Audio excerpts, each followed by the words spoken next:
Buenas tardes, ya estamos listos. Perdonad, por favor, por este pequeño contratiempo técnico. Buenas tardes y bienvenidos al Foro de la Innovación. El Foro de la Innovación es una oportunidad para hablar sobre innovación y este año vamos a hablar sobre innovación desde una perspectiva muy particular. El impacto de las nuevas tecnologías en todos los sectores y, en particular, su capacidad para generar nuevas profesiones, en algunos casos, nuevos perfiles profesionales. Esta edición rompe por primera vez el vínculo con un único espacio físico. Otros años hacíamos todas las sesiones en un mismo espacio. Este año hemos apostado por acercarnos a instituciones representativas de esos sectores que se están viendo especialmente afectados por la irrupción de nuevas tecnologías y por la generación de nuevas profesiones. Hoy hablaremos de educación y nos acercamos a la Universidad de La Rioja. Aprovecho para dar las gracias a los representantes de la Universidad de La Rioja por sumarse como organizadores y como colaboradores al Foro de la Innovación. Y antes de desvelar nada más, me gustaría ceder la palabra a Julio Rubio García, rector de la Universidad de La Rioja. Adelante, Julio.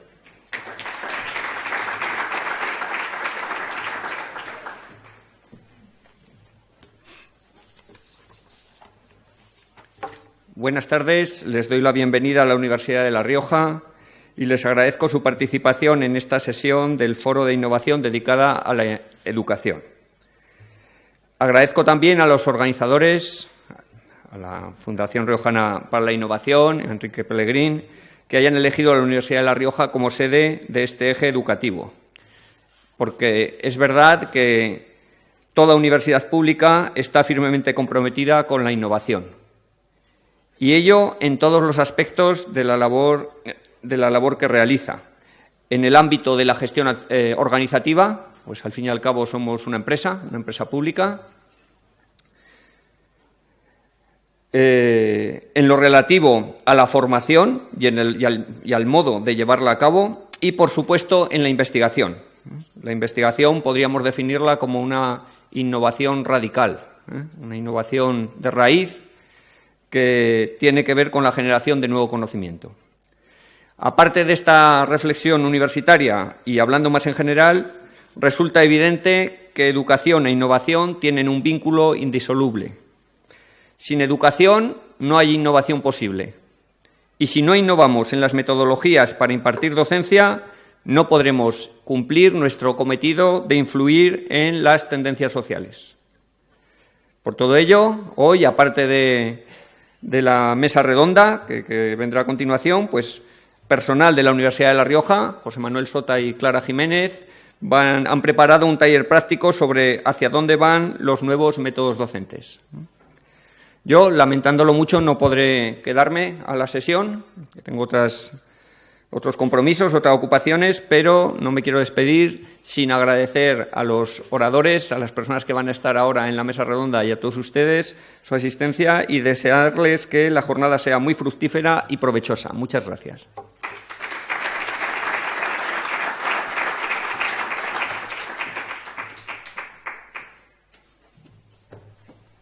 Muchas gracias, rector.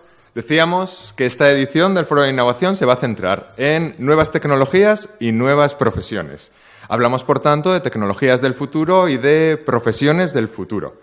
Entonces, lo que hemos decidido o lo que nos hemos planteado hacer, puesto que estamos hablando del futuro, es hablar o preguntar directamente a los profesionales del futuro. Algunos de ustedes ya han visto este vídeo, pero merece la pena. Vamos a ver lo que nos han dicho esos profesionales del futuro. Adelante.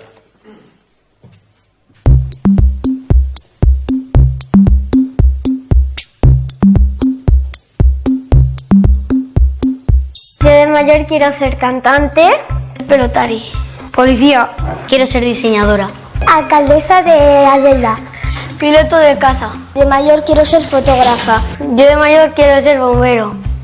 Guía turística. Hola, yo soy Sebastián y quiero ser ingeniero constructor cuando sea mayor. Mecánico y pelotari. Voy a tener un casco como que te dice el que le pasa al coche y te trae las herramientas y así lo arreglas.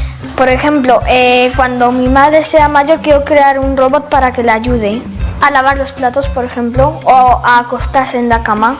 Quiero crear algo novedoso que ayude a todos. No habrá teléfonos porque hablarás con unas gafas que tienes aquí como un auricular y tú le das al botón y como que te sale ahí la llamada y todo eso.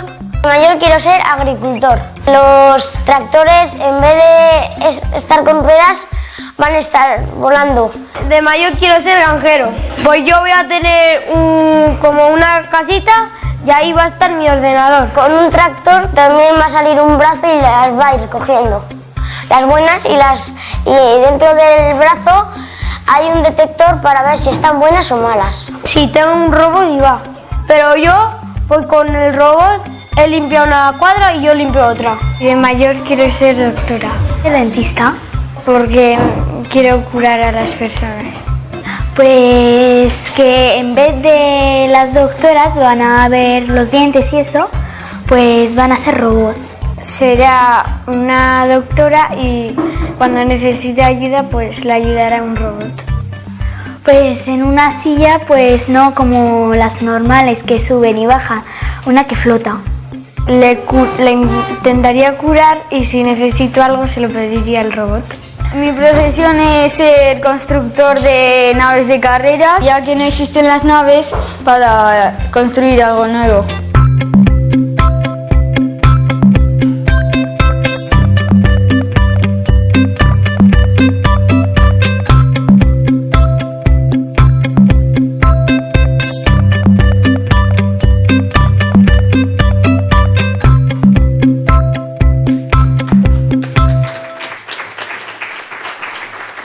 Bueno, ya han visto un casco que te dice cómo reparar un coche, un brazo capaz de saber si una pera está madura o no. Han conocido a la futura alcaldesa de Albelda.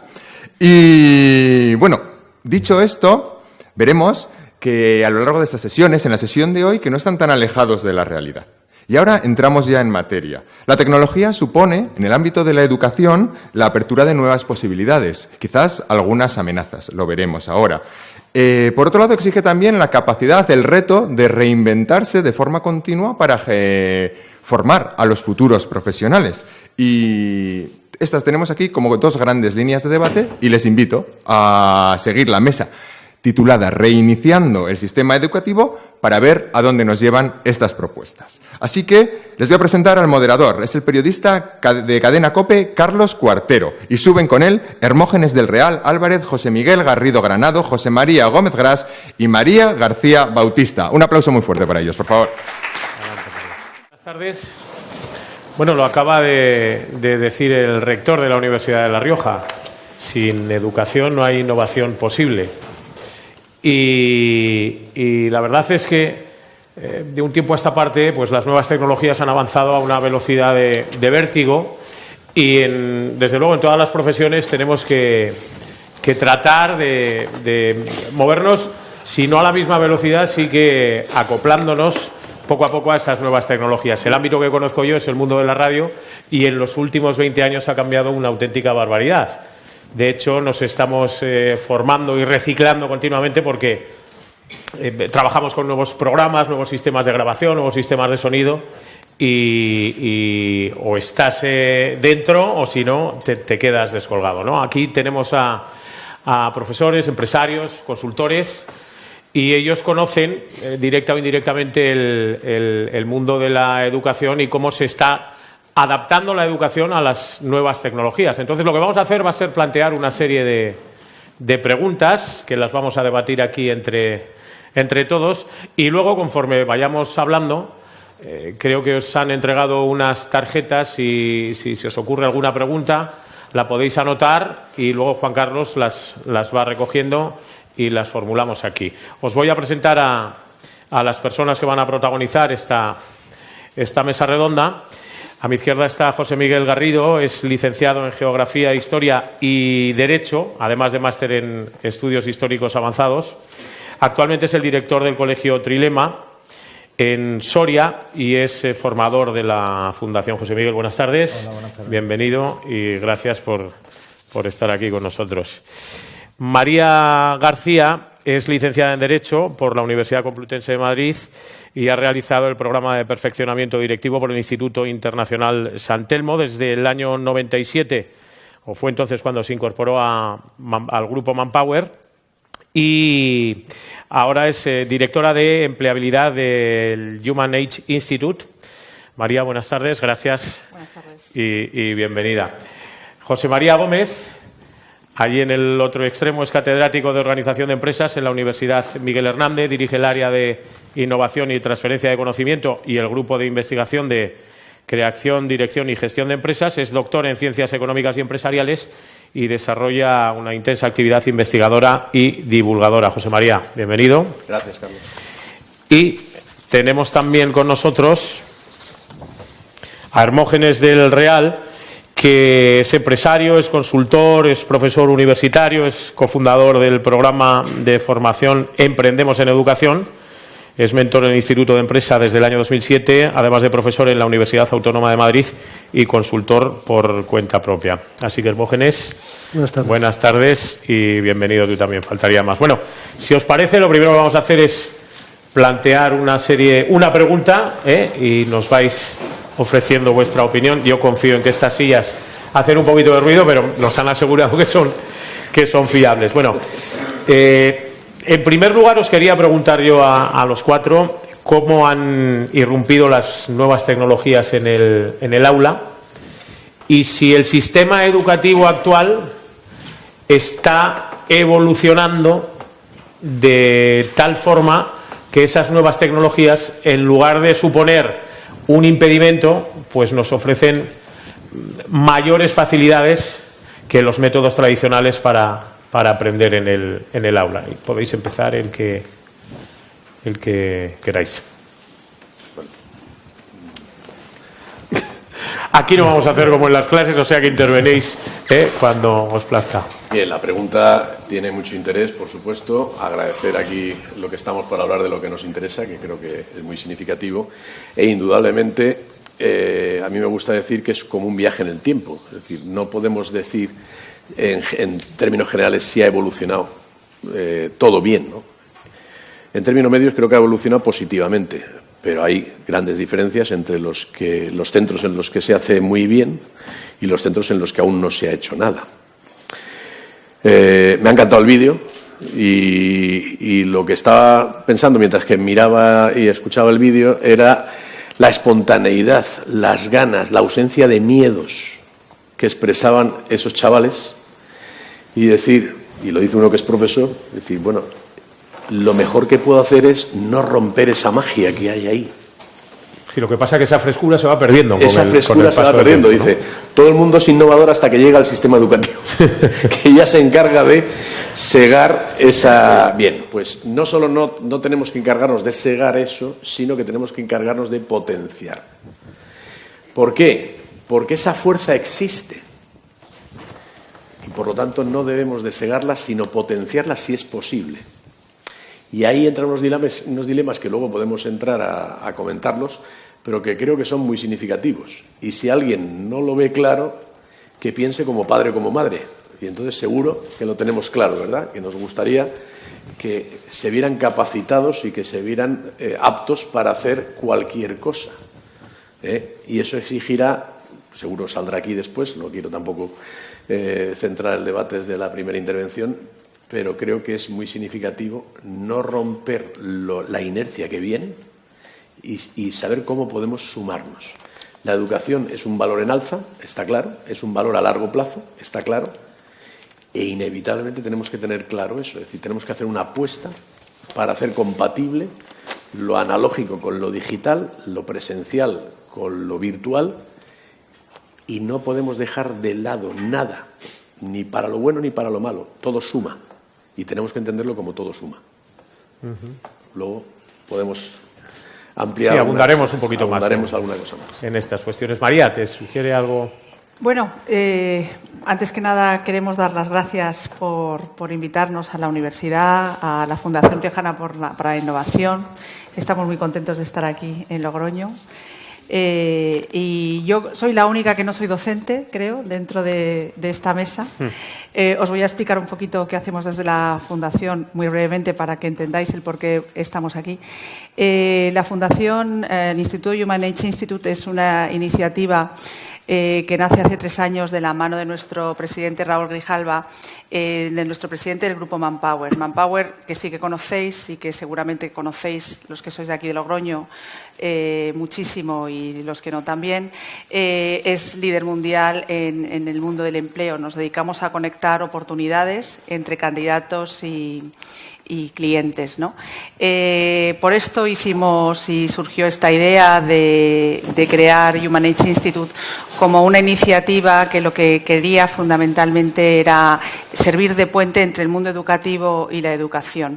También, por supuesto, unir a las organizaciones que consideran el talento motor de transformación dentro de esas organizaciones. En este objetivo que nosotros tenemos de servir de puente entre el mundo educativo y la educación, hemos emprendido varios programas a lo largo de estos 2 últimos años y hemos visitado bastantes universidades.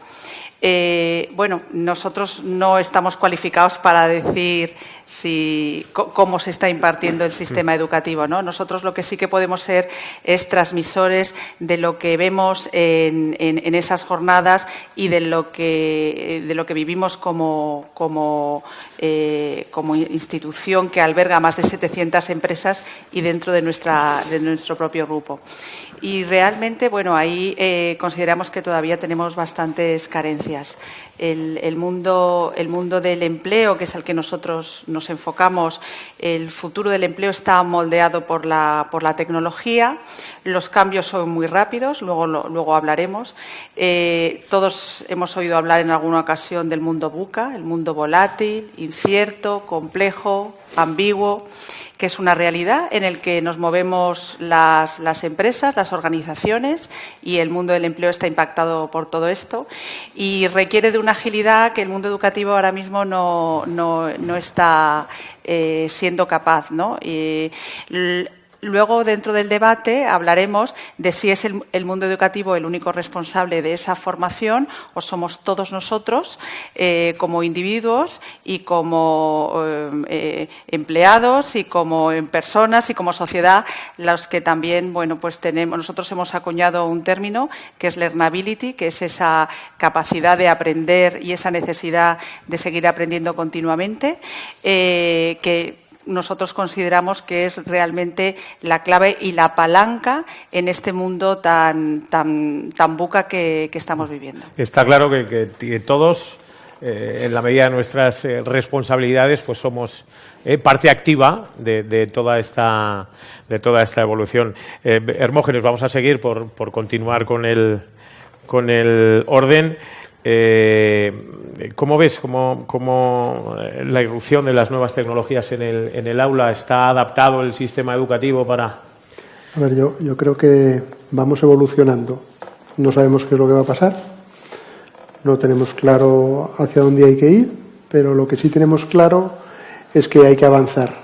Entonces vamos dando pasos que a lo mejor me sirven o a lo mejor no nos sirven. Luego hablaremos, si queréis, de si soy capaz de aprender determinadas cosas o no soy capaz de aprender determinadas cosas y cómo, y si se puede determinar, que se puede determinar hoy en día. Lo que pasa es que hay, por ejemplo, nosotros utilizamos simuladores que te apoyas en la tecnología, te apoyas en dispositivos, pero el análisis no está en la herramienta en sí que se puede utilizar, y hay centros que lo utilizan y hay centros que no lo utilizan, sino en el comportamiento humano que hay detrás, en el momento que yo tomo decisiones o en el momento que yo me comporto de una determinada manera o no. Entonces, yo diría, si yo tuviese que enseñar algo como empresario, es no les arriendo la ganancia si algún día tienen que despedir a alguien, porque yo es de las peores experiencias que he tenido en mi vida. Entonces, ¿queremos que aprendan en el futuro esto o no? Pues no tengo clara la respuesta. Entonces, no todo es tecnología, sino que la tecnología es un medio que nos ayuda, pero que tenemos que ayudarnos de ella porque nos permite acelerar el aprendizaje. Ya. José Miguel, como profesor, docente, conocedor del ámbito educativo, antes de comenzar esta mesa redonda hemos estado comentando a la velocidad a la que va todo esto y claro, hay muchas veces influye también el aspecto económico a la hora de que un centro educativo, una universidad, pueda adaptarse a esos nuevos tiempos, ¿no?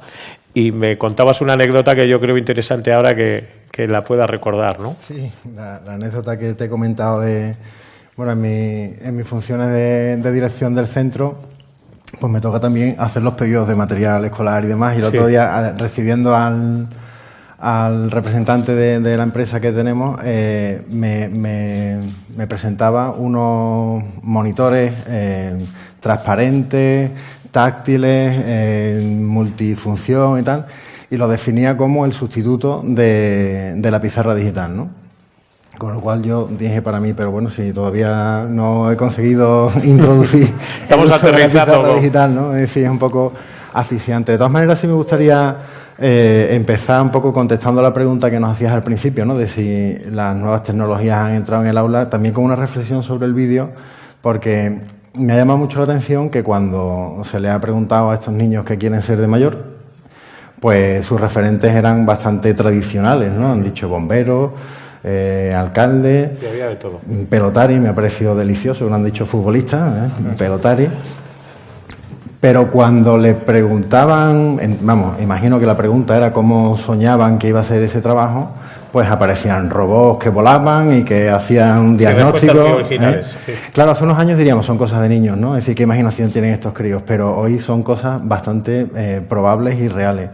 Eso significa que estos muchachos que son alumnos de una escuela tienen esa referencia,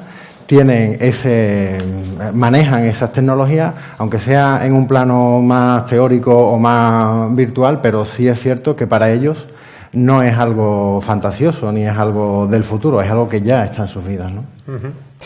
Bueno, hemos introducido el componente económico de las nuevas tecnologías.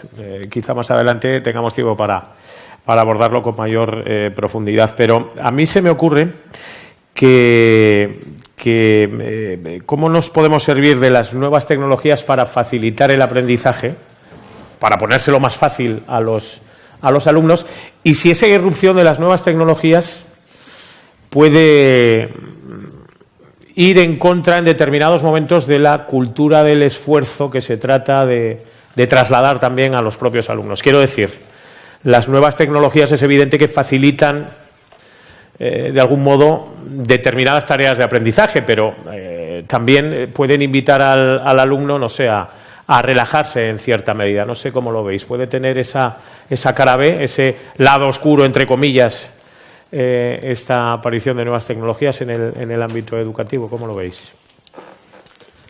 Bueno, vamos a ver. La pregunta no es fácil de contestar así y además que sea válida, universal para cualquier cosa, ¿no?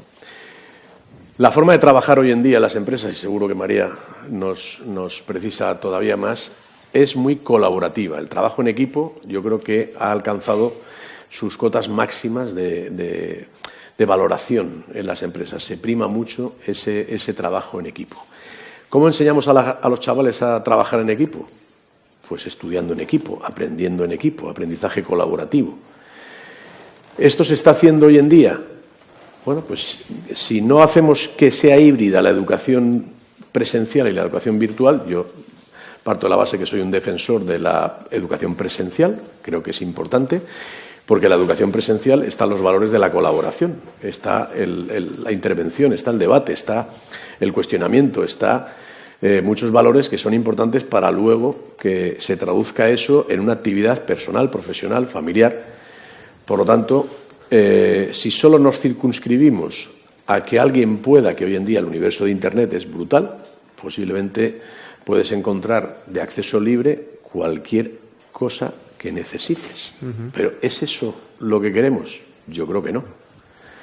¿Un mix de eso es importante? Sí. ¿Con qué peso? Seguramente nos costaría más ponernos de acuerdo.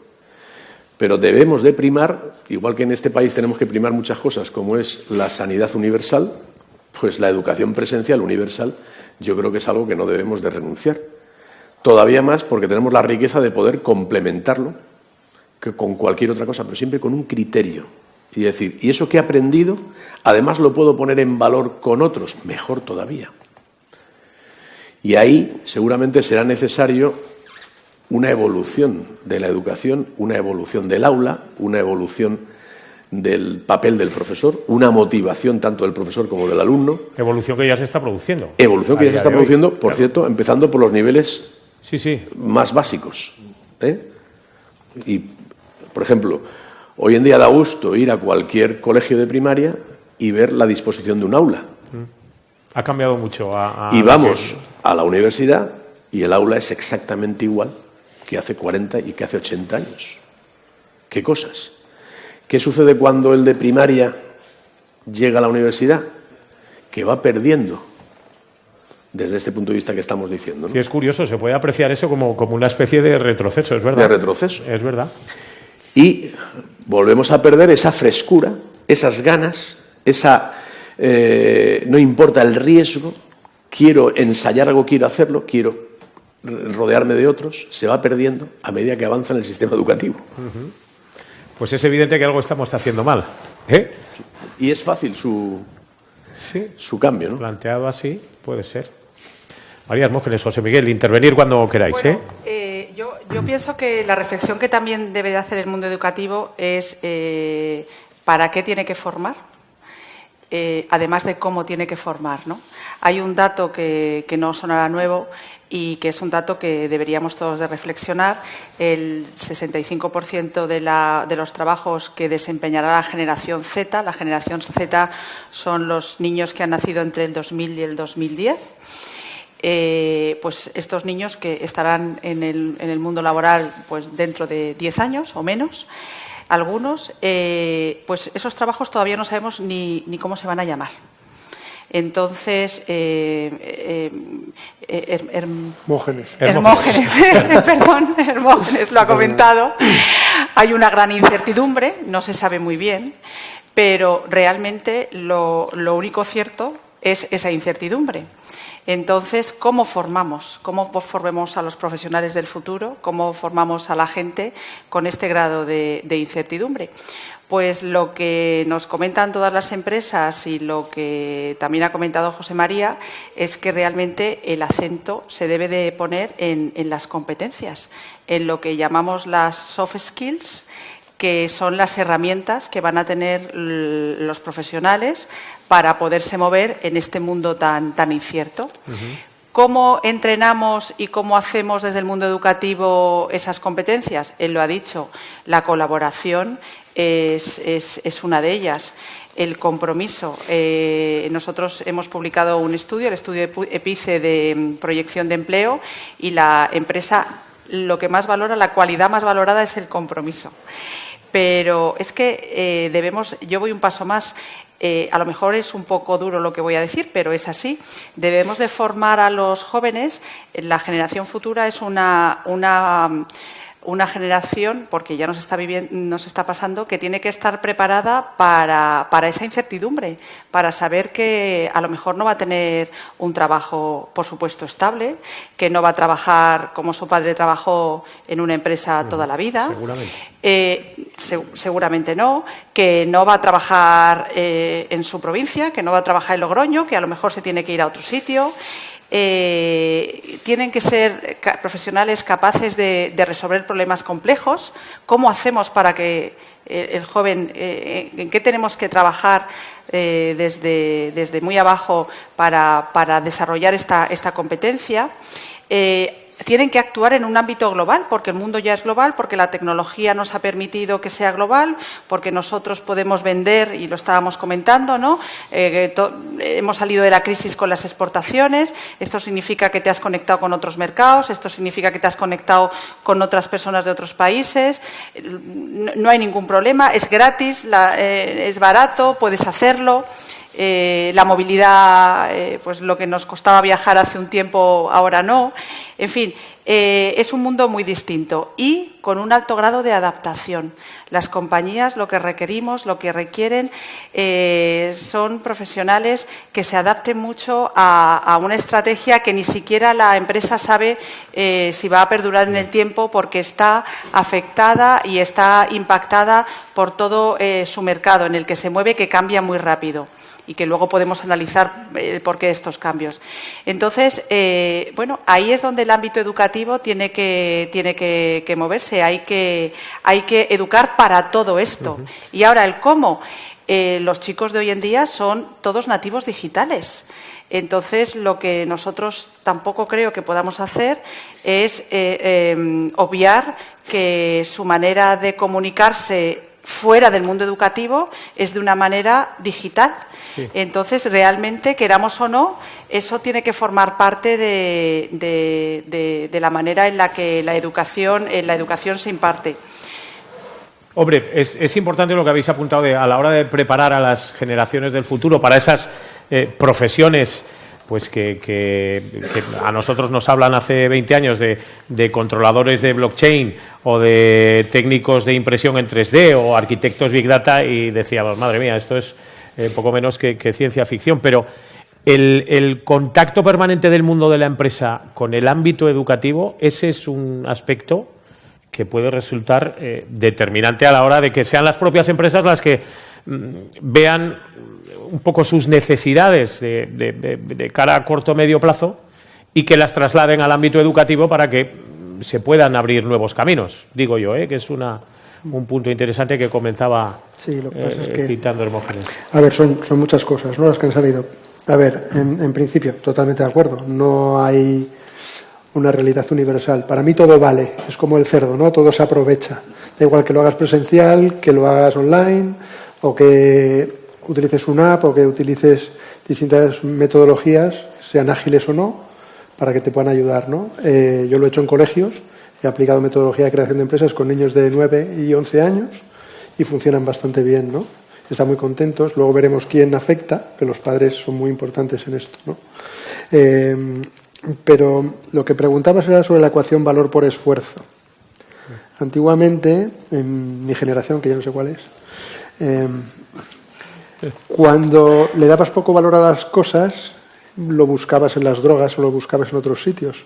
Hoy en día lo que está pasando con las nuevas tecnologías es que está apareciendo que hay mucho déficit de atención, por ejemplo, en los niños. Entonces, los estamos educando mal, y yo he dirigido y he mentorizado empresas en las que si el niño tiene un problema, le dejas jugar en el móvil, pero al juego que necesita. Es decir, lo que le viene bien. Entonces, esto es muy importante, porque estamos avanzando poco a poco, pero ya sabemos que hay determinados juegos que tienen glutamato y que estamos todo el día jugando con ellos, y que hay que quitarlos. Y a los mayores nos pasa también. Ojo con esto. Entonces, esto es importante. Entonces, ¿cuál es el coste del error? No lo sé. Pero vamos haciendo cosas, nos vamos educando, tenemos hijos, los vamos educando lo mejor que podemos y vamos avanzando. Y ya iremos corrigiendo sobre la marcha, ¿no? Entonces, a mí esto me parece importante. El compromiso que estaba diciendo María, totalmente de acuerdo. En el Autónoma, por lo menos, decimos que para diferenciar entre participar y comprometerse, en la tortilla de jamón, la gallina participa, pero el cerdo se compromete. Es decir, queremos gente que esté en la empresa y que funcione bien. No queremos gente que vaya y que no quiera venir a aprender y que no quiera progresar, porque perderán el hilo. La parte de adaptación, totalmente de acuerdo. Y la parte de incertidumbre es lo primero que he dicho. Entonces, la capacidad para aprender es lo que más nos preocupa, y el qué es lo que aprenden y cómo no aprenden. Luego ya en otra intervención diré que si se puede modular la manera de aprender y qué es lo que se tiene que aprender. La respuesta es sí. José Miguel, ¿algo que comentar? Pues, en primer lugar, es decir, ¿qué entendemos por esfuerzo, ¿no? Por esa cultura del esfuerzo que tú planteabas? Porque, bueno, los profesores secundarios somos muy dados a decir que sí, hace bien los exámenes, el chico es despierto, pero es que no trabaja en casa lo suficiente, ¿no? Y tengo experiencias directas, vamos, en el centro en el que dirijo, de alumnos con familias muy problemáticas, y que es un milagro que vayan al colegio todos los días y todavía algún profesor dice que no trabaja lo suficiente en casa, ¿no? Es decir,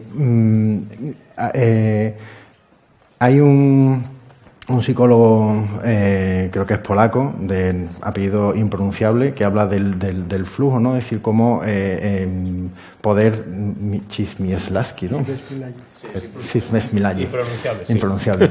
Que habla de la teoría del flujo, ¿no? Es decir, de encontrar la actividad en la que pasas horas, dedicas un enorme esfuerzo sin que te suponga un esfuerzo. No sé si lo estoy explicando correctamente, pero algo así, ¿no? Es decir, tendríamos que conseguir que el aprendizaje se hiciera sin esfuerzo. Tendríamos que conseguir que nuestros alumnos, yo siempre pienso un poco así utópicamente, convertir la escuela en un sitio donde los alumnos quieran ir, donde los alumnos... Sí, en algo atractivo. Que efectivamente, ¿no? Y donde el aprendizaje no suponga el esfuerzo entendido en ese sentido tradicional de hacer 50 cuentas para aprender las tablas de multiplicar, que hay que terminar haciéndolas, por supuesto, ¿eh? Y hay que terminar, y que hay una parte de compromiso personal con el aprendizaje que el alumno debe de poner de su parte, si no es muy complicado, ¿no?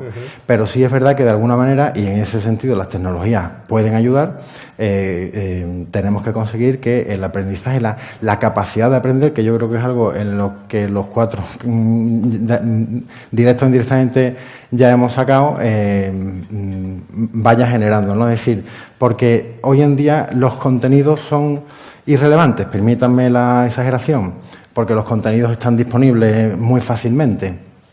El problema es cómo acceder a esos contenidos y, sobre todo, qué hacer con ellos. Si tenemos que, realmente hay que darle una vuelta al currículum, porque el currículum en la enseñanza media y básica en la que yo estoy sigue siendo también bastante tradicional. Por muchas leyes educativas que se vayan promulgando, pues al final los alumnos tienen que seguir memorizando gran parte de esos contenidos, lo cual es bastante poco práctico, ¿no? Y desde luego poco adaptado a las necesidades que van a tener en el futuro, porque no necesitan saber lo que van a poder encontrar en su móvil en instantes, ¿no? Es decir, no tienen que estar rebuscando en su mente lo que pueden encontrar en el móvil en un instante. El problema es qué hacer con eso, es decir, para qué aprenden eso, ¿no? Y, por lo tanto, pues un poco el tema de las competencias que veíamos aquí en el mundo educativo, las competencias clave que aparecen en la Ley Orgánica de Educación del año 2006, es decir, no estamos hablando tampoco precisamente de una innovación futurista, desde el año 2006, pero sí es verdad que van entrando con lentitud porque es difícil gestionar eso, ¿no? Y sobre todo es difícil gestionar eso por un profesorado que también, bueno, pues tiene que ir evolucionando con... Y formándose continuamente. Efectivamente, claro. No sé si queréis añadir algo más a esto. Yo quiero plantear otra cuestión, porque con las nuevas tecnologías se está enseñando a los alumnos simplemente ahora que estabas comentando tú, ese esfuerzo en casa de que hay que seguir memorizando y aprendiendo las cosas. Digo, ¿se está enseñando solo a los alumnos a aprobar el examen o a que retengan y aprendan esos conocimientos? ¿Cómo lo veis? Depende. En la mayoría de centros, a que retengan los conocimientos. En algunos, a que los pongan en práctica, que los apliquen. ¿Qué es lo que nos gustaría como padres? Eso depende del método que utilice cada centro, claro. Cada profesor, cada docente. Por ejemplo, recordando lo que él decía, en España tenemos la suerte de que en algunos centros se está aplicando una metodología muy disruptiva, como es la gamificación, y tenemos suficientes ejemplos punteros en Europa de casos de gamificación, es decir, casos para que los chavales aprendan jugando, jueguen y aprendan, y por lo tanto sean capaces de ir a la escuela contentos, como decíais antes, felices de lo que se van a encontrar y de lo que son capaces de aportar a eso que se van a encontrar. Métodos que están contrastados, además. Métodos que están contrastados. Imaginaros cómo absorbe una persona cuando está en un entorno lúdico, en un entorno que le motiva, y el profesor que lo hace también se siente motivado, porque encuentra no una lucha casi sin cuartel de decir mañana me voy a encontrar más de lo mismo y lo de siempre y no quiero ir, a lo contrario.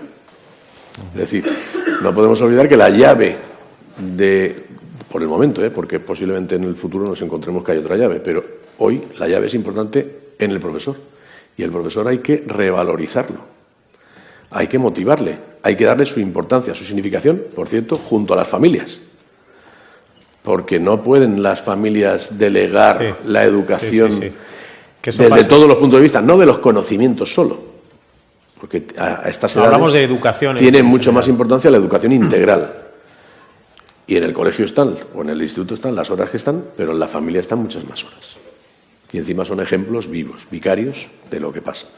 Por tanto, tiene que haber una revalorización del papel del profesor, que el profesor se sienta empoderado a hacer otras cosas, que tenga formación para hacerlas, sobre todo el que se crió analógico y hoy en día se puede encontrar fuera del sistema, y no podemos desaprovechar sus otros valores y sus otros puntos fuertes, que son muy significativos. Ahora, ¿quién tiene sensibilidad como para apreciar todas estas cosas? Pues vuelvo a lo que decía al principio. Hay un viaje en el tiempo de centros y de administraciones que lo están haciendo con ejemplos buenos y los que simplemente no están haciendo nada. ¿Por qué no se copiará ese modelo y se trasladará aquí? Casi estabas definiendo el modelo islandés, que es un poco el que utilizamos siempre como referente, ¿no? Cuando se habla del sistema educativo, siempre en los informes PISA, creo que es Islandia, ¿no? El sí, país que mejores resultados obtiene y tal. Claro, el propio desarrollo de la humanidad es fruto de copiar y aplicar modelos, algo que podía resultar a priori tan sencillo como, oye, vamos, funciona esto allí, claro, vamos a trasladarlo a nuestro país aplicándole pues nuestros rasgos de carácter o tal, que se podía hacer. ¿Por qué no se hace? ¿Por qué es tan complicado? Pues yo lo desconozco, pero no sería una mala solución. Ni siquiera por falta, yo creo que hasta por falta de motivación. Los profesores tenemos acceso a un montón de recursos en la propia red que nos facilitan la vida, no solo en nuestro trabajo, que bueno, personalmente puede ser muy interesante, sino para decir, si quieres hacer tu trabajo, motivar y conseguir objetivos, aquí tienes una serie de posibilidades que están contrastadas. Coge tú la que quieras. Pues una inmensa mayoría de profesores ignoramos esas posibilidades. ¿Por qué? Por falta de motivación, por falta de incentivos, por falta y, por supuesto, por una necesidad de revalorización de la función del profesor. Si decimos que la educación es un valor estratégico futuro para cualquier sociedad y para cualquier país, ¿cómo vamos a ignorar a las personas que llevan la manija de eso? Es decir, ¿dónde se ha visto una cosa igual, un despropósito igual? Por lo tanto, está todo por hacer. Y cuando encontramos realidades en las que se ha hecho, los resultados son te quitas el sombrero. Con lo cual, algo habrá que hacer. Sí, sí. No, desde luego. No sé si queréis intervenir, mujeres, María. A colación de otros sistemas educativos o de los resultados tanto de informes como de empleabilidad, ¿no? Porque al final el fin último de la realización de unos estudios es tener una vida profesional próspera y ¿no? Fundamentalmente, ¿no? Encontrar una oportunidad laboral y desarrollarte, ¿no? Por lo menos en un primer momento. Países como Alemania o como Austria, desde luego utilizan otros sistemas como la formación profesional dual, pero también la formación universitaria dual, en la que el alumno une la práctica a la teoría en el mismo año, ¿vale? Entonces, es verdad que requiere de una conexión, que lo habéis comentado antes, muy importante entre la empresa y el mundo educativo, pero es verdad que esa conexión, cuando la empresa, yo os voy a poner un caso, ¿no? Existe una institución en Madrid, dependiente del gobierno alemán, que realmente lo que hace es esto. O sea, hay empresas con matriz alemana en España que quieren becar a chicos que quieran estudiar ADE. Pero van a estudiar ADE a través de esta institución que está respaldada por el gobierno alemán y por una universidad española. Ellos seleccionan, la universidad selecciona a los candidatos, pero el toque final o el sí final lo da la empresa. La empresa beca, o sea, paga los estudios de estos jóvenes, y estos jóvenes están 3 meses haciendo práctica en la universidad y otros 3 meses en la empresa que les ha seleccionado, y así durante los 3 años, 4 que duran. Y el resultado es buenísimo. El resultado es excelente para todos. Primero, el joven va a salir trabajando en esa empresa porque esa empresa le ha estado pagando para que se quede con ellos y no se vaya con otros. El joven va a tener la oportunidad de empoderarse mucho más rápidamente porque va a valer más en el mercado porque tiene práctica y teoría a la vez. Y además ha obtenido una beca. Bueno, pues realmente ese método es un método, pues te encuentras que en este caso, como el nivel de alemán es un hándicap, pues no tienen todos los alumnos que quisieran. Tienen más peticiones de empresas que quieren acoger a alumnos que alumnos son capaces ellos de encontrar. Pues realmente esto es, bueno, pues es algo que hay que pensar, ¿no? O sea, algo que hay que pensar. ¿Algún método de nuevas tecnologías que nos facilitara lo del aprendizaje de idiomas, que eso sigue siendo una asignatura muy pendiente en nuestro país? El aprendizaje de idiomas en el futuro no será un problema, porque ya existe tecnología que tú hablas en tu lengua y te entiende en su lengua el receptor. Solo habrá que aprender lenguas cuando te vayas a vivir allí, pero vamos, que para hablar hoy de español a ruso no hay ningún problema. Esa tecnología ya la tenemos. Ya existe. Existe. Yo lo que quería comentar era que efectivamente los modelos, los que yo conozco más son los relacionados con los de creación de empresas y demás, que hay en Israel, que es muy tecnológico, por llamarlo de alguna manera. Está el neozelandés, que es mucho más, por así decirlo, social.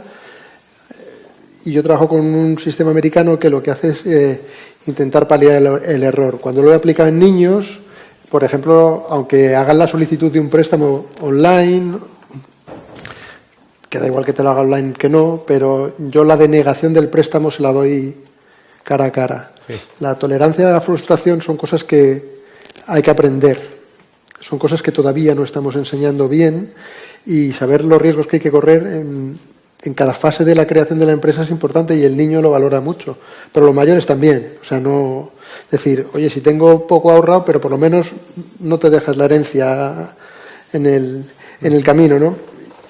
Y sobre todo hay una cosa que hay una figura que son importantísimos los padres, son importantísimos los profesores, y mi figura, que principalmente es como mentor, cada vez que aconsejo entraña una responsabilidad. Y esto en teoría del aprendizaje es muy importante, porque no tenemos todavía instaurado que nosotros no somos de Tolosa, de Tolosave.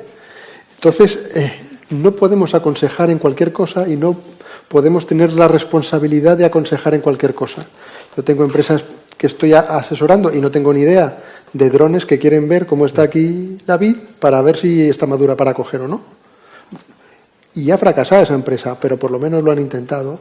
O gafas de visión nocturnas porque no se pueden hacer, o de bioremediación para comerse el chapapote. O sea, hay millones y millones de empresas de brucelosis, de lo que queráis, pero lo más importante de todo esto es que para ir con ganas a clase, lo que más valoramos, a mí me gustaría preguntarles qué es lo que más valoran y luego preguntar sobre ello, qué es lo que más valoran ellos, ¿no?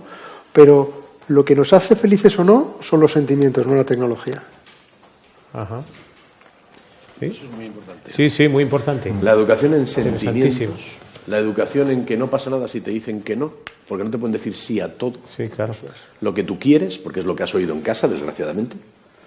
Sí a todo, siempre que se pueda, sí a todo. Y no cuestionarse nada. Un pensamiento único, generalizado, para todo. Pues cuando hacemos una educación colaborativa, una educación con debate, una educación con participación, una educación con intervención, una educación que no solo se circunscriba a lo que pasa en el aula, sino también fuera del aula, en la familia, e incluso, ¿por qué no?, con la colaboración del sector productivo, que puede ser muy significativo en algunos casos. Me ha encantado escucharte lo de la formación dual en Alemania, pero yo desde que me enteré que para un chaval que va a estudiar FP en Alemania, las prácticas están previstas antes de entrar a estudiar, para que en los 6 meses anteriores a su inicio en septiembre tenga claro que verdaderamente quiere apuntarse a eso. ¿Os imagináis sí, esto? que es forma de motivarle, ¿no? O sea, esto aquí es ciencia ficción. Sí, sí. Es decir, si tú pasas 6 meses antes de decidir entrar en lo que tú crees que quieres estudiar, que esto sería para otro debate, ahora que no nos oye nadie. Eso se podía plantear aquí, pues sería poco menos que... Ciencia ficción. Ya. Ciencia ficción. Y sin embargo, bueno, aunque hay que quitarle hierro al fracaso y a la equivocación de lo que querías estudiar y de lo que te has encontrado y de no sé qué, porque la vida es muy larga, pero hombre, si podemos acertar, si podemos aproximarnos a la motivación, porque luego el profesor va a recibir esa motivación y se va a sumar y se va a venir arriba con esa motivación, pues estamos contribuyendo a un éxito individual y colectivo. Es decir, está todo por hacer, pero seguimos existiendo. Estamos de suerte, bienvenidos. Solo lo podemos hacer mejor. Sí, o sea, es imposible no hacerlo mejor. Por lo tanto, tenemos suficientes buenas prácticas, suficientes ejemplos y, sobre todo, muchas ganas en muchos casos como para plantear algo mejor. Y nos va la vida en ello, ¿eh? Nos va la vida en ello. ¿Algo más que plantear antes de zanjar este asunto? Pasamos al aspecto económico, que yo considero que también es muy, muy importante, porque, desde luego, todos queremos llevar a nuestros hijos a los mejores centros educativos, elegimos siempre aquellos que están dotados de las más avanzadas tecnologías, pero claro, todo eso también supone un coste para las familias importante, para los centros educativos y luego para los propios gestores del sistema educativo. Y aquí podríamos hablar de la inversión en educación que se está haciendo en nuestro país, que me temo yo que es manifiestamente mejorable. Y por eso hablar de la virtualización del aula a mí me parece todavía algo bastante arriesgado y que nos queda bastante terreno por recorrer para llegar a esa meta, ¿no? Es lo que pienso yo, no sé cuál es vuestra opinión.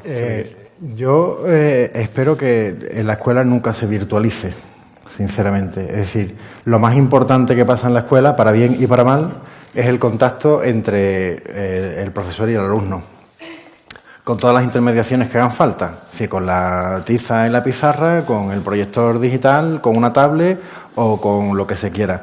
Pero lo esencial no necesita tecnología. Un buen profesor con una cartulina y unas tijeras es mejor profesor que un mal profesor con toda la tecnología que se quiera. Sí, ¿vale? Eso es evidente.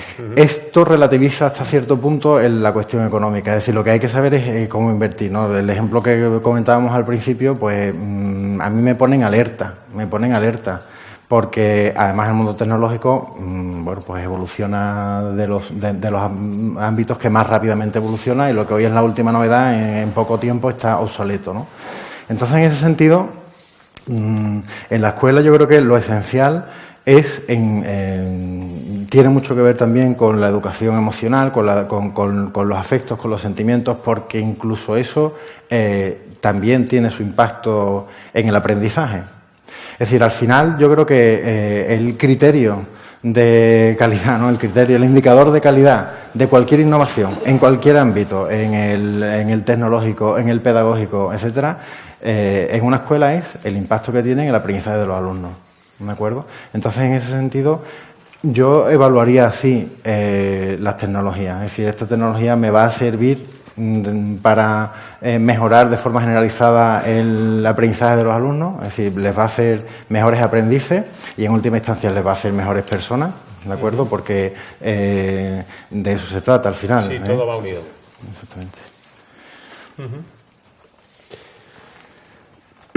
¿Alguna cosa? Bueno, quiero recordar que podéis participar en el debate a través de vuestras preguntas. Si alguien tiene algo que preguntar, Juan Carlos está por ahí dispuesto a recogeros tarjetas. Por lo que decía José Miguel y por lo que decías tú, Carlos, eso que has dicho, dice, cualquier padre o madre parece que tiene claro cuál es el centro al que debería llevar a sus hijos. Bueno, yo estaba hablando con el rector antes de empezar y decía que nosotros utilizamos un símil que es algo 5 estrellas, ¿no? Como los hoteles. Sí. Ahora definamos cada estrella. Es decir, un centro ideal. ¿Cuál es? ¿Cuál es? ¿Y qué primo yo como padre? ¿O qué primo yo como empresario? ¿O qué primo yo como puntos suspensivos? ¿Y qué es lo que yo quiero jugar? La mayoría de padres no se plantean eso, sino que simplemente acuden a la fama, el no sé qué. Sí. Proximidad. Pero incluso pensando hacia atrás, en el pasado. Pero y pensando hacia el futuro. Entonces, ¿qué es un centro 5 estrellas desde de los puntos que estamos hablando? Esto daría también mucho debate, ¿no? No sé lo que os parece, pero cambiaría muchísimo la cosa si dijéramos, yo quiero exactamente que se entrenen estos valores. que mi hijo o mi hija mejore en estas cosas, que tenga un pensamiento crítico, que no se arrugue ante nada, que se plantee posibilidades donde no las hay. Ya. Y, por supuesto, doy por sentado que va a adquirir conocimientos. Pues no sé si esto es lo que menos me preocupa. El problema del centro 5 estrellas es que puede ser 5 estrellas para un alumno y 0 estrellas para y el 2 al lado. estrellas para otro. Claro. Exactamente. Bien, es decir, que correcto. yo creo que en educación no existen las varitas mágicas y lo que existe, y es uno de los empeños que tenemos en nuestro centro, y en la Fundación Trilema, en todos los centros de la Fundación Trilema, es uno de las claves de nuestro modelo pedagógico, es la personalización del aprendizaje, que va más allá de la atención a la diversidad, ¿de acuerdo? Es decir, la personalización, buscar ofrecerle a cada alumno aquello que realmente necesita en función de sus necesidades, sean especiales o no. Es decir, desde este punto de vista, todos los alumnos son de necesidades educativas, ¿de acuerdo? Entonces, en ese sentido,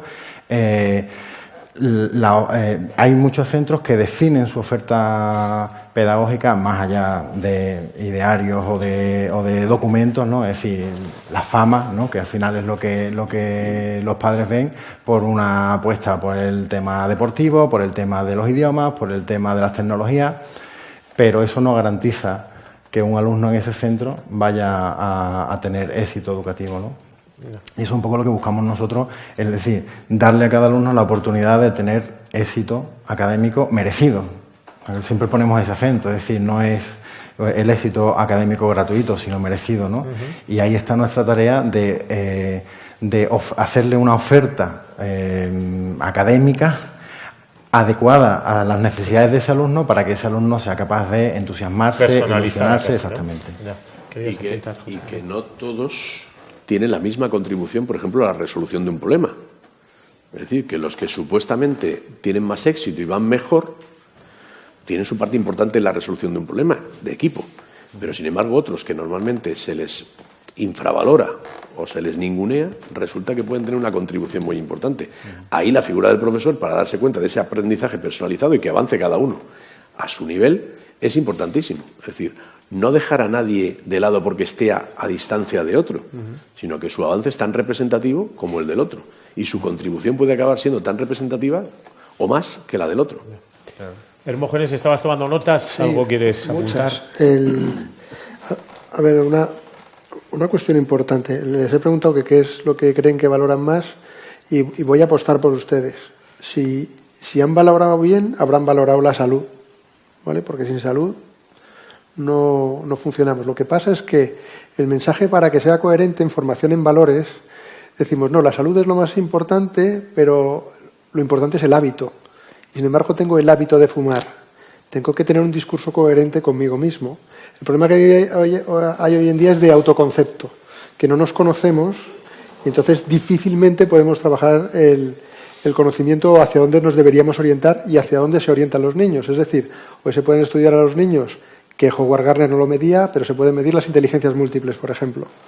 Entonces, la inteligencia múltiple son inteligencia interpersonal, de cómo nos relacionamos, intrapersonal, lógico-matemática, musical, lingüística, bueno, hasta 8. Lo importante es que hoy en día se pueden tabular, se puede decir cuál es la dominante, cuál es la que utilizan ustedes mejor, o el niño, y cómo puedo orientar a las personas a que, voy a poner un ejemplo banal, ¿no? Cristiano Ronaldo, ¿no? Que tira las faltas, las tira todas fuera, ¿no? Entonces él, cuando hace las inteligencias múltiples, tiene inteligencia espacial, pero no tiene inteligencia matemática. No sabe lo que es una parábola, con lo cual difícilmente al final el balón va donde tiene que ir, ¿no? Entonces hay que darle algo de inteligencia espacial para que siga su autoestima, pero también hay que ir educándole para lo que tiene flojo, ¿no? Entonces esto es muy importante a la hora de diseñar, porque claro, un profe tiene que conocer a todos esos alumnos y cómo por epigenética se van moviendo en distintos roles que a lo mejor no son los que tienen en los que tienen que estar, y muchas veces en función del grupo que tienen o no. Para mí, más que el centro 5 estrellas, que también es importante, es la tribu con la que se mezcla mi hijo, porque la tribu con la que se mezcla mi hijo es la que le hace funcionar o no le hace funcionar, y es la que le hace ser un gran lujo o no. Claro, es que en la labor educativa también tiene un papel importante los propios compañeros. Por el efecto reflejo que tiene el sentirse miembros individuales o de un grupo. Y claro, el profesor que se da cuenta de eso y sabe manejarlo, pues tiene mano de santo ahí, ¿eh? No. Y es importantísimo, Hermógenes, eso que dices. Nos están llegando muchas preguntas del público. Eso es bueno, eso es que yo agradezco muchísimo. A lo mejor Cristiano tiraba mejor las faltas si entrenaba con Messi un par de semanas y le enseñaba cómo tirarlas el argentino. Bueno, o varios años. La primera pregunta, os planteo a los cuatro, ¿hay investigaciones concluyentes sobre en qué medida el uso de las TICs afecta y mejora el aprendizaje? Que sepáis vosotros. Vamos a ver. Estudios hay los que queramos, y lo dice uno que hace muchísimo. Pero que verdaderamente, por lo que decía ahora Hermógenes y José Miguel, seamos capaces de analizar y reflexionar sobre las conclusiones, en qué contexto se han producido, cómo han sido obtenidas, eso es un mundo. Ya. Eso es otra cosa. Eso es otra cuestión, eso es otra galaxia. Es decir, que ahora leemos que la Universidad Americana de no sé qué ha hecho un estudio sobre... ¿Qué tiene que ver eso con nuestra realidad? Cero. Por lo tanto, no, personalmente creo que no son significativos. Ya. Más cosas. La empresa parece imponer sus criterios al mundo educativo. ¿Sugiere esto que no confían en que sea la educación la que transforme la empresa y el mundo? Otra pregunta que nos plantea el público. Bueno, yo aquí me gustaría, yo creo que la empresa no quiere imponer nada. La empresa es el mercado es la vida, es el entorno en el que vivimos. Y antes has comentado tú, profesiones como la de blockchain, ¿no? Uh-huh. Bueno, pues yo tengo un dato de hoy. Nosotros tenemos peticiones de un 54% de ese perfil ahora mismo en Madrid superiores a la oferta que tenemos de ese perfil. Yeah. O sea, ahora mismo faltan perfiles de blockchain. Entonces, ¿la empresa quiere imponer? Es que es el mundo en el que vivimos. Sí, o sea, el mundo en el que vivimos nos está diciendo que el Internet de las cosas va a pasar de mover de 638.000 millones de euros a 1,18 billones. Que la inteligencia artificial prevé para el 2020 generar 2,3 millones de puestos de trabajo.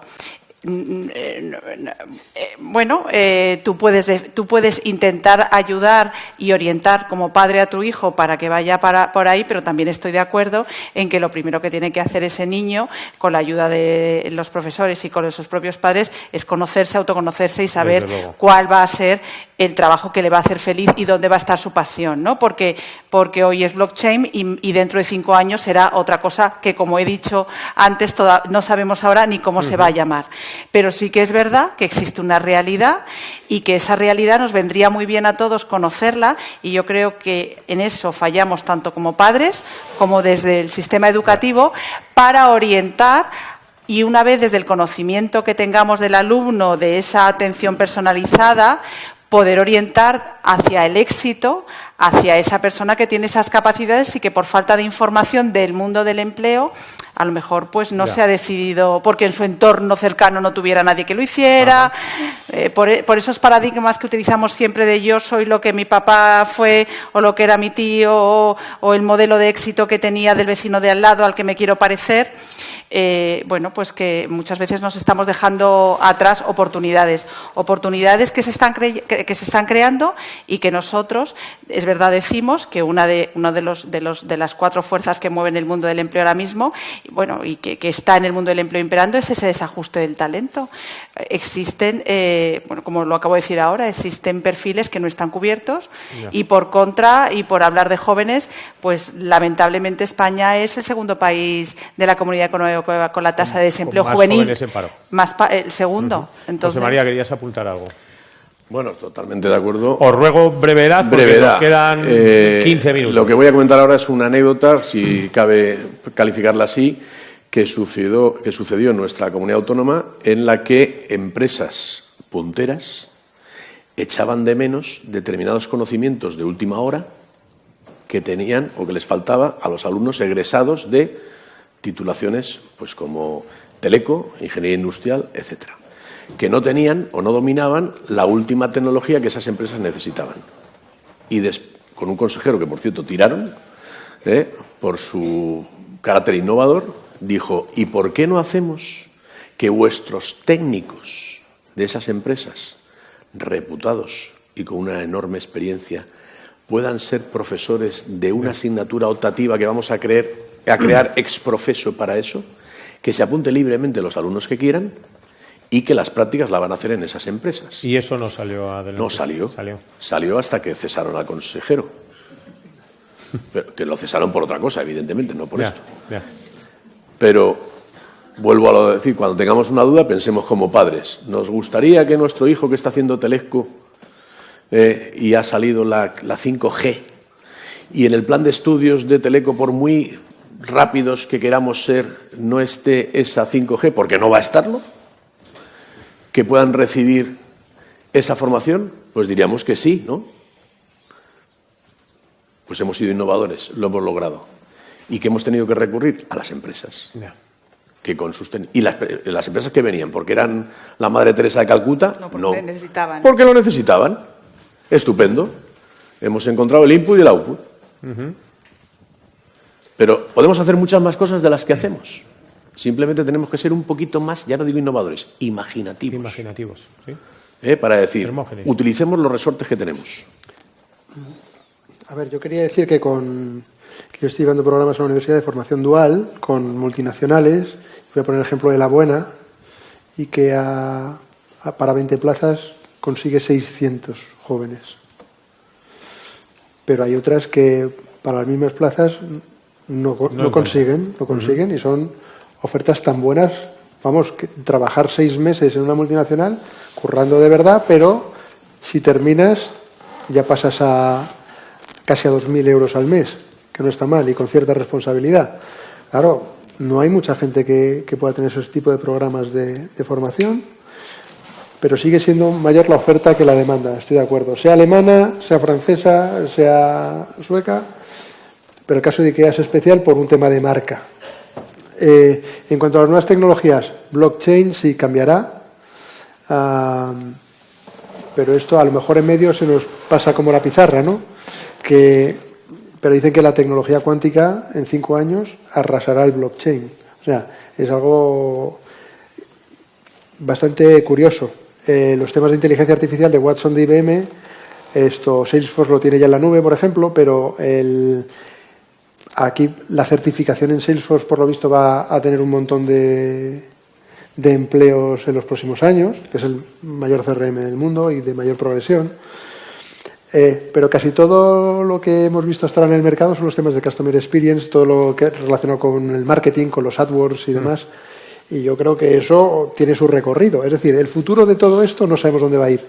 Y de Internet de las cosas podremos hacer un robot, como decían los chavales, pero realmente se están creando para que no haya formadores, sino para que sean como los sistemas biológicos, autopoyéticos, autorregulados. Es decir, nosotros aprendemos solos. Y ya se han hecho experimentos en la India con terminales bancarios y tal, y la gente lo sabe manejar solo sin enseñarles nada, sin enseñarles nada. Entonces, bueno, ahí hay un montón de cosas. Hay una curiosidad, es una historia de un químico que estuvo en la Segunda Guerra Mundial, que estuvo hasta los 9 años, a su madre la metieron en el campo de Dachau, y cuando volvió por él estaba por las calles, y estuvo varios años viviendo de las calles y demás, y llegó a los Estados Unidos hasta los 11 años o 13, creo, no aprendió a leer. Y hace unos 15 años así fue Premio Nobel de Química. Es decir, hay que romper el paradigma también de cómo hacemos las cosas y de cómo aprendemos y de cómo enseñamos las cosas. Y él siempre dice que el haber estado en los suburbios de Verona y buscándose la vida es lo que le dio ese perfil o a qué edad investigador. hay que llevar a los chavales al colegio también, ¿no? Que esa es otra cuestión. Si apostillas en 30 segundos... Lo que acaba de decir Hermógenes a mí me parece crucial. Es decir, estamos tan estancados en el currículum normal, en el currículum pensamiento único y en un momento del tiempo. Es decir, tú si tienes X años tienes que hacer esto. Y si no, se te ha pasado el arroz. ¿Por qué? Es decir, tú has hecho algo, certifiquemos ese algo, démosle un reconocimiento, un stand-by.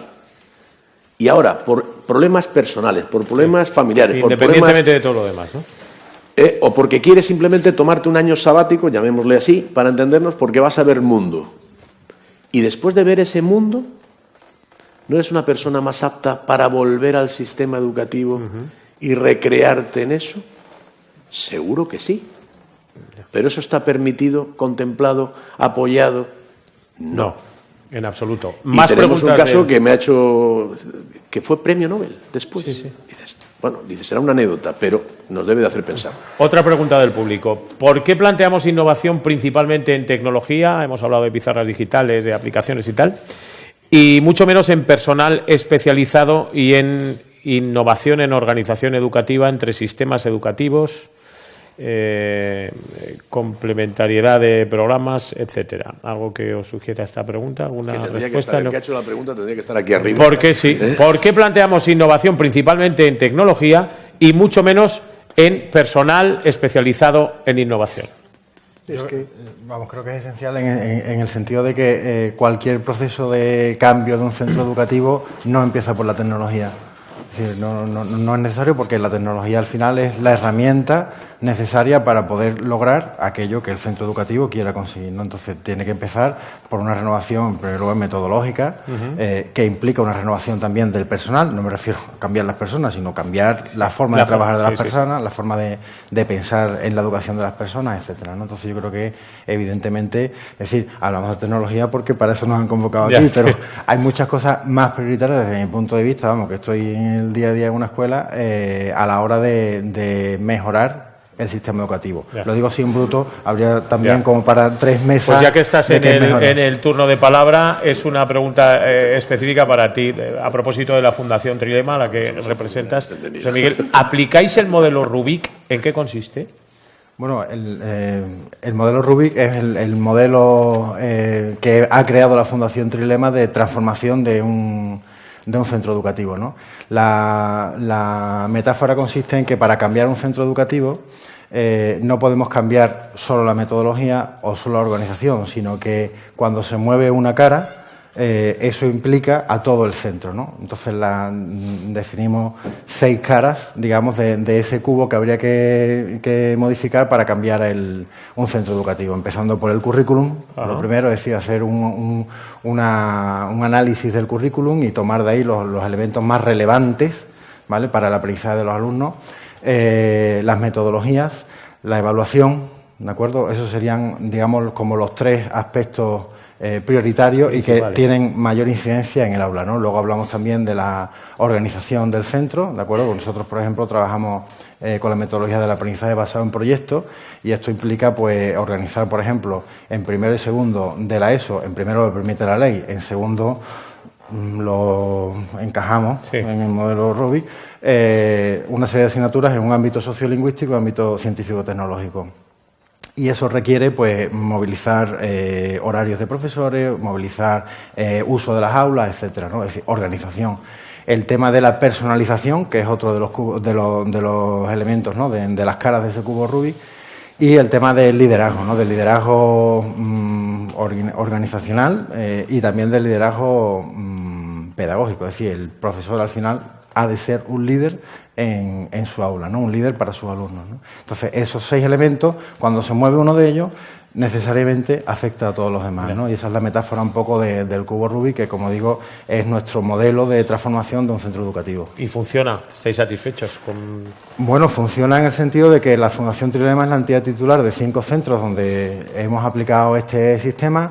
La Fundación Trilema también, además, hace formación y, bueno, recientemente hemos creado la red de escuelas que aprenden, donde hay, pues, alrededor de unas 40 escuelas, la mayoría en España, pero también hay algunas en África y algunas en Hispanoamérica que se están también incorporando y que, como parte de esta red de escuelas de aprenden, que es una red impulsada por la Fundación Trilema, están también aplicando este modelo de gestión del cambio. Bueno, pues curiosidad satisfecha. Una pregunta más. Esta la formula Jesús, que nos la ha firmado y todo. ¿Qué se puede mejorar en el desarrollo educativo desde la selección y formación de los equipos directivos y de la evaluación de los centros? Casi nada. Vamos a ver. Pregunta muy completa. Como formador también de la Fundación Trilema, que ha acompañado a otros centros, aparte del que ahora estoy, he visto fracasar procesos de cambio por falta de visión del equipo directivo. Es decir, es esencial que el equipo directivo sepa hacia dónde quiere caminar, porque sin ese horizonte no hay camino. Tener las ideas claras. Efectivamente. O sea, y eso es responsabilidad del equipo directivo. José María. ¿Cuál es el objetivo y la motivación de alguien para ser equipo directivo? ¿Es un sobresueldo? ¿Es un estatus distinto? ¿O verdaderamente tiene los objetivos claros y se siente motivado por? Ahí influyen muchas cosas también. Ese es el quid de la cuestión. Si fuera nuestra empresa, ¿verdad, mujeres? Si fuera nuestra empresa, ¿a quién elegiríamos como directivo? Estaba hablándolo también con el rector, ¿no? Dice, ¿el rector de una universidad elige a sus decanos? No. Los decanos son elegidos por otro colectivo diferente al que manda en la universidad. Y el que se presenta decano, ¿qué objetivos tiene? ¿Diferentes a los de su organización? ¿Particulares? ¿Con qué motivación? Esto abre otro mundo que es el de la gobernanza del sistema educativo. Casi nada, por eso decía que... Yo creo que hay una máxima, ¿no? Y es que si quieres que tu vaca ladre, búscate un buen perro. En el sentido de que si no vale, no vale. Es decir, no puedes tener un equipo directivo que no esté motivado, que no funcione. Es decir, los sistemas de selección tienen que funcionar y la tecnología ayuda. Es decir, hoy se aplica, por ejemplo, el ADN emocional y se combinan equipos perfectamente, donde unos no llegan y otros llegan, y se han puesto incluso a gente de caja en un banco y se les ha puesto de comerciales porque el director no vale. Entonces, se puede... La gente no cambia, por seguir con la parte castiza, ¿no? Es decir, el que nace lechón muere cochino. Pero puede cambiar por un suceso grave. Entonces, tú puedes cambiar tu forma de ser por un suceso grave, pero si no, no cambias.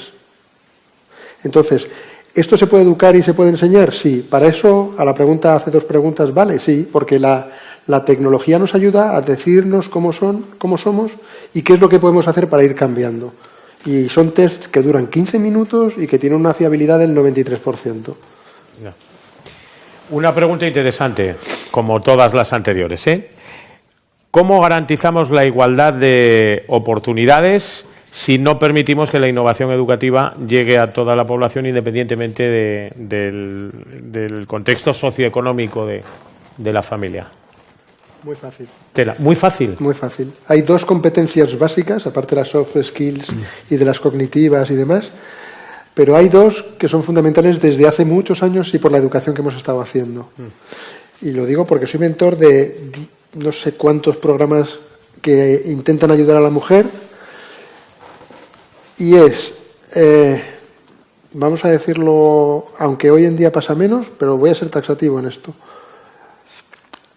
La autoconfianza y femeninamente y masculinamente, para no decir hombre-mujer de manera genérica, prefiero globalizarlo, pero autoconfianza para que no haya techo de cristal, para que no haya techo de cemento y todo ese tipo de cosas, y a los hombres en trabajo en equipo.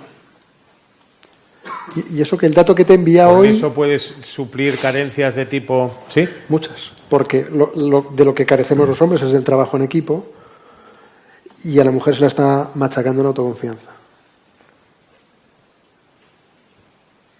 Qué pena que esto acabe, ¿eh? Porque bueno, todavía tenemos dos cositas más, dos preguntas más por lo menos. Esta disponibilidad absoluta de los contenidos y la inmediatez a su acceso, que es lo que nos proporciona las nuevas tecnologías, ¿no tiene un impacto en cómo trabaja nuestro cerebro y una atrofia de la memoria? ¿Conocéis algo sobre esto? Sí, cuando se descubrió la plasticidad del cerebro fue precisamente porque descubrieron que un taxista le hicieron la disección en un accidente y tenía el hipocampo, que es donde se aloja la memoria, demasiado desarrollado. Entonces dijeron, esto no es normal. Se lo hicieron a otro y le pasaba lo mismo, y era porque el mapa de Londres lo tenía memorizado. Y ahí fue como se descubrió la plasticidad del cerebro. Lo que ocurre es que hoy en día con el móvil ya no hace falta tener el hipocampo tan desarrollado, ¿no?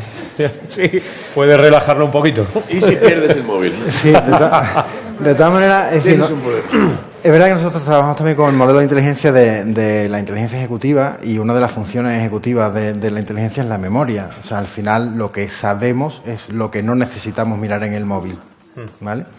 Pero por otro lado, es decir, yo tengo la experiencia, yo soy profesor de historia y estoy explicando, yo qué sé, en el siglo XIX y de pronto me sale un alumno y me pregunta que en qué año nació el general Serrano. Y digo, y yo he tirado del móvil y lo he contestado. Es decir, un dato que no necesito memorizar, que, o sea, quiero decir, en nuestra vida diaria lo hacemos.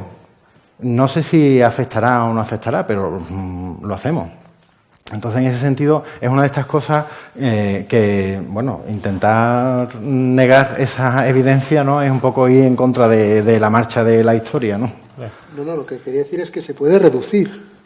Es decir, que lo mismo que se ha aumentado para el mapa de Londres hace unos años, ahora, lo que tú estás diciendo, se reduce la necesidad de memoria porque no la necesitamos y podemos activar otras zonas del cerebro. Ya. Esto es un comentario. ¿Tanto ha evolucionado el género Homo en 40 años para que sea capaz de aprender sin esfuerzo, sin sufrimiento, sin frustración? Todo con moderación, entre paréntesis. Nos lo ponen. Un apunte curioso. Y esta es una pregunta que generó debate ayer en la jornada inaugural del Foro de la Innovación. ¿Debe ser el sistema educativo / universidad una fábrica de profesionales? Bueno, y aquí contestadme cada uno lo que... Tenemos una respuesta cercana en la reunión de Salamanca de los rectores de la semana pasada, creo, en que pusieron de manifiesto, no me digas cómo porque no estuve allí, y algunos rectores que los conozco me hubiera gustado verlos, para llegar a esa conclusión, ¿no?, que no debe de estar la universidad tan enfocada a la empresa, cosa que yo no lo tengo tan clara, sino que debe de ser un aprendizaje humanístico hacia los valores universales, el pensamiento crítico, sin necesidad de ver una traducción directa de eso hacia la empleabilidad del estudiante, ¿no? Bien, yo ya he anticipado que no estoy totalmente de acuerdo en eso. Sí, en la base, quiere decir que debe de haber una base de reflexión, de pensamiento crítico, de cuestionamiento, de aprendizaje de valores, pero, ¿por qué no? Por los ejemplos que hemos puesto antes, no va a ser interesante que esos estudiantes se enfoquen hacia el valor añadido que pueden brindar al sector productivo, al tejido productivo, englobando en el tejido productivo cualquier posible explotación de su esfuerzo y de su estudio, ¿no? Ya. María. Bueno, yo creo que más que la universidad ser una fábrica de profesionales... Hombre, dicho así, suena... Sí, bueno, realmente yo considero, y es lo que os he comentado antes, ¿no? Consideramos que el aprendizaje... debe ser continuo a lo largo de toda la vida profesional de cualquier persona, cuando es joven y en cualquier ámbito y en cualquier momento de tu vida profesional. Y esto es algo que debemos de meter y de introducir y de ser conscientes, y que ni la empresa nos va a proporcionar esa formación cuando ya estamos trabajando, ni la universidad tiene por qué proporcionarnos toda la formación la última formación, la más actual, porque es imposible. O sea, realmente no se le puede pedir ni a la formación ni a un centro educativo que cambie sus planes educativos cada 3 años, que puede cambiar determinadas cosas. Eso no, o sea, nosotros todos los individuos debemos ser responsables de nuestra propia educación y de nuestra learnability. Eso es lo que consideramos nosotros.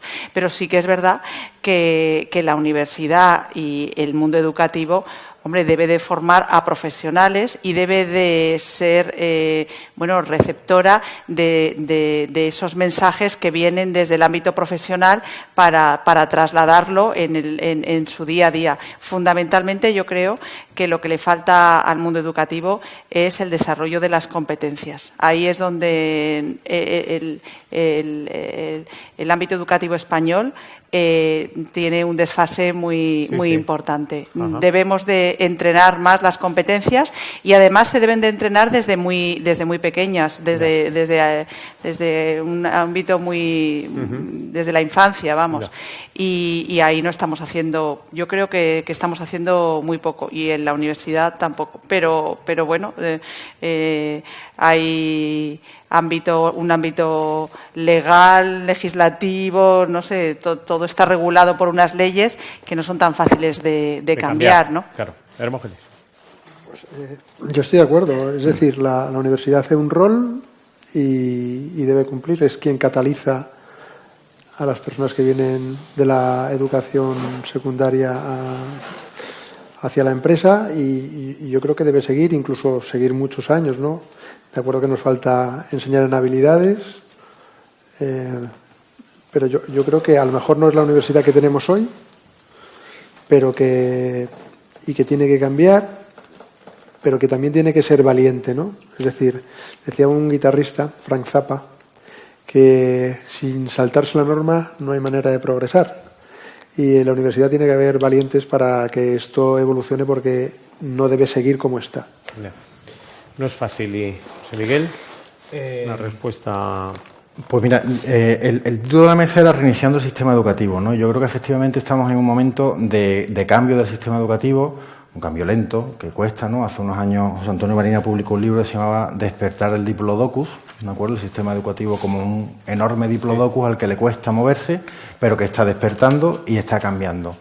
El tema está en quién lo reinicia y para qué, ¿no? Es decir, cuál es el objetivo, el fin último de la educación, ¿no? Yo creo que al final se trata de intentar que al final de la vida de una persona pues pueda mirar su vida con orgullo, pueda decir que ha sido razonablemente feliz, todo lo que se puede ser, y para eso tener un trabajo y un buen trabajo es importante, pero no es lo único.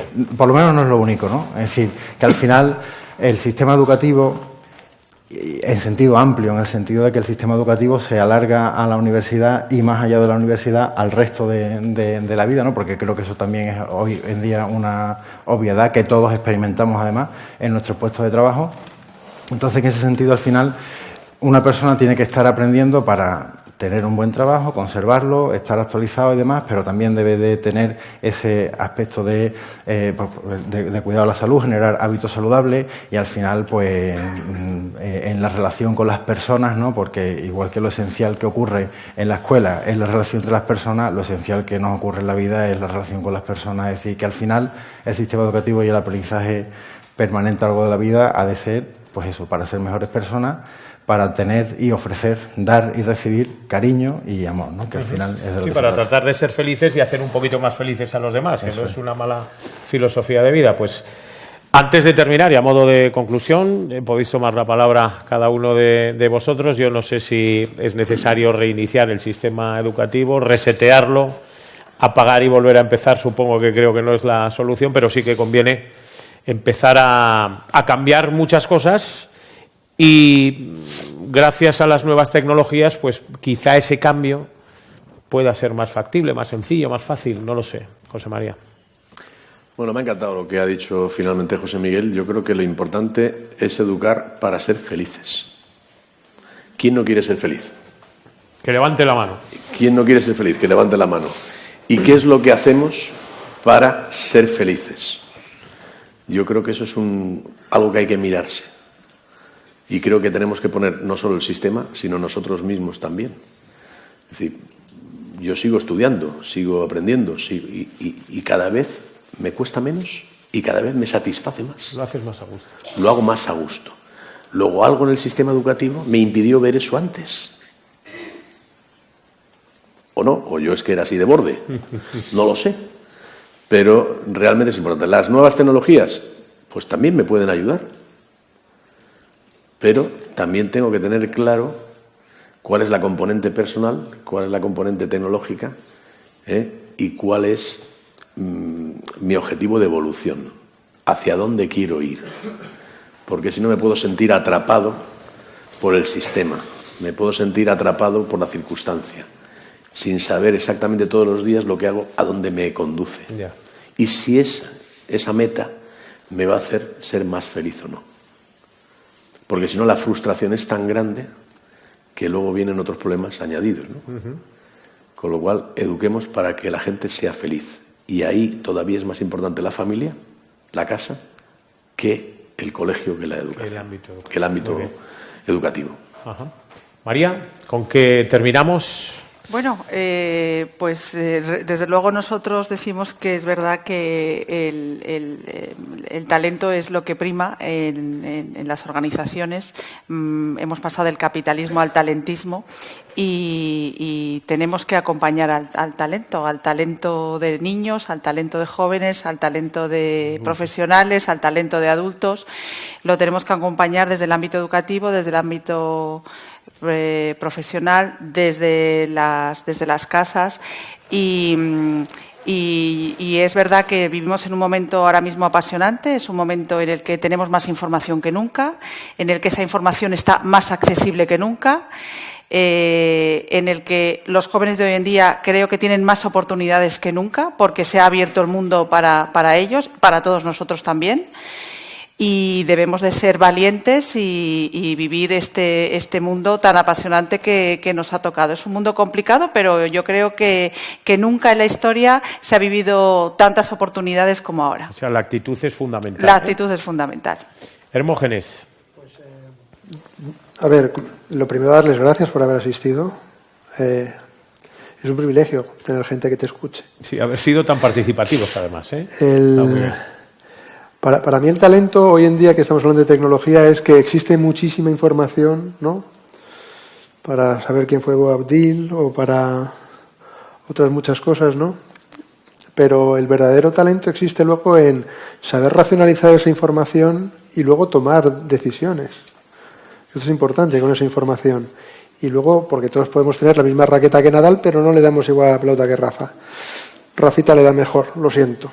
Entonces, esto es una cuestión importante sobre los distintos tipos de talento que hay y que todo el mundo tiene talento y que todo el mundo lidera, porque no despreciemos nunca en un país como el que tenemos, donde el 11% se dedica a los servicios, que cada vez que si vamos a un restaurante y alguien nos pone un café, a nosotros no nos gustaría estar poniendo ese café y muchas veces no lo pensamos. Y hay que tener también talento para sonreír y para que nos pongan ese café, que son tan humanos como nosotros. Entonces, esto es muy importante a la hora de considerar al contrario y para ayudar al contrario. Yo soy profesor porque me gusta ayudar a los demás. Me siento bien, el que me beneficio soy yo. Entonces, si les puedo transmitir algún mensaje es que ayuden a los demás porque les hace a ustedes sentirse bien. Bueno, pues una muy interesante conclusión también, y José Miguel. Bueno, yo termino también dando las gracias por la invitación, ¿no? Yo esta mañana estaba en una clase de primero de la ESO y ahora por la tarde en la universitaria, ¿no? Esto ha sido un ascenso meteórico. Contrastes. Nada, simplemente, es decir, yo creo que a mí hay una cosa que me genera mucha ansiedad y mucha inseguridad y paradójicamente a la vez lo veo como una gran oportunidad y como lo mejor del futuro, que es ese entorno buca, ¿no? En el que la única certeza es que no hay certeza y eso abre infinitas posibilidades, ¿no? Entonces, en ese sentido, yo creo que el sistema educativo debe de preparar fundamentalmente para eso, ¿de acuerdo? Y a nivel individual, cada una de las personas, es decir, también hay una responsabilidad individual en el propio aprendizaje, ¿no? Es decir, que yo creo que en ese sentido todos y cada uno debemos de prepararnos para afrontar ese entorno que ya es real, es decir, que ya cada vez tenemos menos certeza y por lo tanto necesitamos la única certeza de ser capaz de enfrentarnos a ese mundo, ¿no? Bueno, pues no sé si nos hemos ido de tiempo o no nos hemos ido. Llegamos hasta el final de esta... Yo creo que ha sido muy interesante, mesa redonda. Vamos a quedarnos con esas ideas de seguir formándonos, de seguir adaptándonos a los nuevos tiempos y de mantener esa actitud, por lo menos positiva, ante la vida para que, ya como conclusión, pues todos seamos un poquito más felices y hagamos un poco más felices a los demás. Así que gracias a todos y hasta una próxima ocasión. Gracias.